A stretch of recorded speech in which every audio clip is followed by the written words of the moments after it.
বাংলাদেশের গ্রাম বাংলার সৌন্দর্য যেমন বিশ্বজুড়ে প্রশংসিত, ঠিক তেমনি আমাদের চারপাশের ছোট্ট গ্রামগুলোর নিজস্ব একটা জাদু আছে।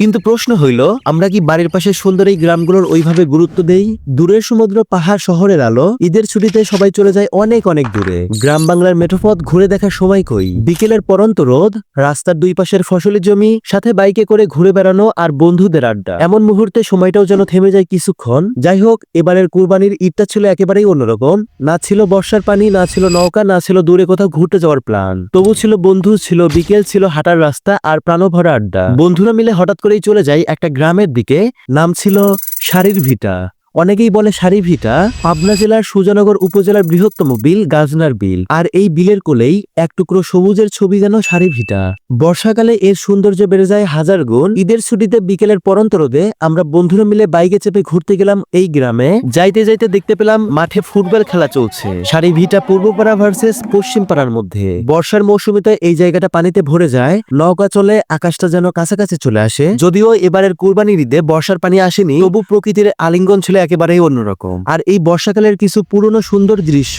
আমি শেয়ার করছি হৃদয়ের সারি ভিটা ফেসবুক গ্রুপ থেকে। রাস্তার শেষের দিকেই ছিল ঝালমুড়ি আর ফুচকার দোকান। অর্ডার দিয়ে দিলাম মুড়ি আর লেবুর শরবত। সাথে চলে আসলো আমাদের বন্ধু তারেক। ছোটবেলার বন্ধুরা মিলে একসাথে হওয়া এখন বেশ মুশকিল, সবাই ব্যস্ত। তারপরে এই যে সবাই একসাথে হওয়া, এই মুহূর্তগুলো বলে বোঝানো যাবে না।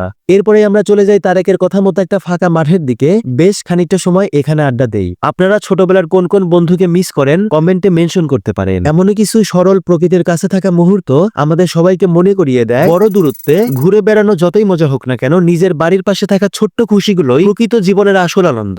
আপনার প্রিয় স্মৃতিমাখা গ্রামটির নাম কমেন্টে লিখতে ভুলবেন না। দেখা হবে পরবর্তী ভিডিওতে। সে পর্যন্ত সবাই ভালো থাকবেন, সুস্থ থাকবেন। আল্লাহ হাফেজ।